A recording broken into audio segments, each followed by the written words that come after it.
Easy way में आपको समझाती हूँ इलेक्ट्रॉन, प्रोटॉन, न्यूट्रॉन क्या होते हैं और एटम एंड मॉलिक्यूल में क्या डिफरेंस होता है। इलेक्ट्रॉन्स जो होते हैं वो होते हैं आपके नेगेटिव चार्ज पार्टिकल्स, प्रोटॉन आपके होते हैं positive charge particles and neutron होते हैं नो चार्ज पार्टिकल्स। न्यूट्रॉन को आप लर्न कर सकते हैं एन से, जो कि आपका होता है न्यूट्रल, की मतलब उस पर कोई चार्ज नहीं है।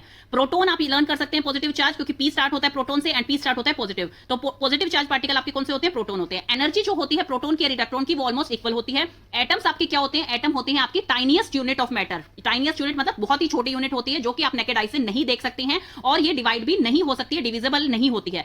इसमें क्या होता है, एटम किससे मिलकर बना होता है, इलेक्ट्रॉन, प्रोटॉन एंड न्यूट्रॉन से मिलकर बना होता है। अब मैं इसको स्ट्रक्चर की हेल्प से समझाती हूं आपको, बिल्कुल इजी लैंग्वेज में आप समझिए, इसका रट्टा मत मारिए, आप आसानी से समझिए। जैसे कि आपने देखा है कि हमारी अर्थ जो है वो अपने ऑर्बिट में घूमती है सन के चारों तरफ, ऐसे ही जो इलेक्ट्रॉन है, जो नेगेटिव चार्ज पार्टिकल है, वो ऑर्बिट में घूमते हैं इसके एटम के। और जो बीच में है, सेंटर में आपको दिखाई दे रहा है ये ग्रीन कलर का, इसमें जो आपके येलो कलर से दिखाई दे रहे हैं ये है आपके न्यूट्रॉन जिनमें कोई चार्ज नहीं है, एंड जो रेड कलर से दिखाई दे रहे हैं ये है आपके प्रोटॉन जिसके ऊपर कौन सा चार्ज है, पॉजिटिव चार्ज है।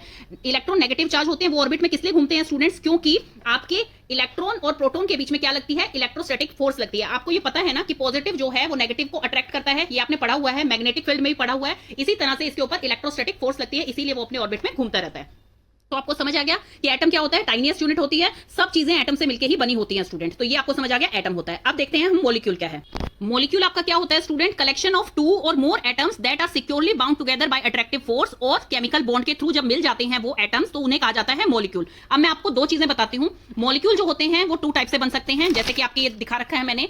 अगर सेम एटम्स मिलकर बनते हैं तो उन्हें कहा जाता है एलिमेंट बन गए। जैसे कि दो हाइड्रोजन एटम जब मिलेंगे तो वो क्या बनेगा, हाइड्रोजन, तो वो क्या कहलाएगा, आपका एलिमेंट बन गया है वो मॉलिक्यूल ही लेकिन वो एलिमेंट है।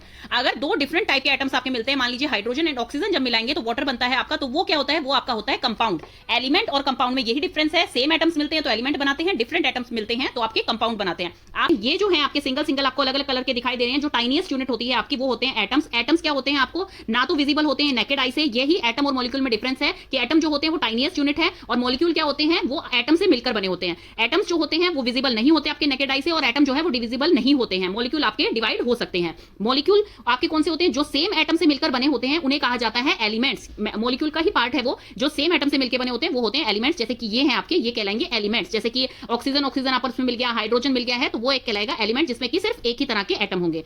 कंपाउंड आपके क्या होते हैं, जब आपके डिफरेंट एटम एक साथ मिलते हैं, जैसे कि आपके देख पा रहे हैं कलरफुल जो बन गया है, जब कंपाउंड वो आपके डिफरेंट एटम्स मिलते हैं तो वो बनाते हैं कंपाउंड। जैसे कि आपके हाइड्रोजन और ऑक्सीजन मिलेगा तो वो आपका कहलाएगा वाटर। जैसे कि आपका कार्बन हाइड्रोजन ऑक्सीजन मिलेगा तो वो आपका कहलाएगा, जैसे कि उससे कार्बोहाइड्रेट बनता है, जैसे आपका ग्लूकोज बनता है, तो वो आपका कहलाएगा कंपाउंड। तो ये आपको समझ आ गया है, जब आपका सेम एटम्स मिलते हैं वो एलिमेंट होते हैं, डिफरेंट एटम्स मिलते हैं वो कंपाउंड होते हैं। जैसे इस पिक्चर से आप अच्छी तरह समझ सकते हैं, ये मॉलिक्यूल है आपके जिसमें कि सेम एटम्स मिले हैं, तो ये आपके एलिमेंट कहलाए जाएंगे, और ये आपके कंपाउंड कहलाए जाएंगे जिसमें अलग अलग टाइप के एटम्स एक साथ मिले हैं। तो ये आपको अच्छी तरह से समझ आ गया। अब एक और टर्म आती है इसी में एटम मॉलिक्यूल्स में, आयन नाम की। आयंस क्या होते हैं स्टूडेंट, आयन होते हैं आपके इलेक्ट्रिकल चार्ज पार्टिकल्स, उन्हें कहा जाता है आपके आयन। आयन जैसे कि नेम से ही पता लग रहा है कि उसके ऊपर कोई ना कोई चार्ज होगा, या तो पॉजिटिव या फिर नेगेटिव चार्ज होगा। अब एटम्स अभी तक हमने पढ़े थे, एटम्स में क्या होता है, प्रोटॉन का नंबर इलेक्ट्रॉन के नंबर से इक्वल होता है। जो ये स्ट्रक्चर हमने देखा था, equal number of proton and electron present होते हैं आपके एटम में। लेकिन आयन क्या होता है, इसमें इलेक्ट्रिकली चार्ज होते हैं, इसमें नंबर ऑफ प्रोटॉन इक्वल नहीं होते हैं नंबर ऑफ इलेक्ट्रॉन से।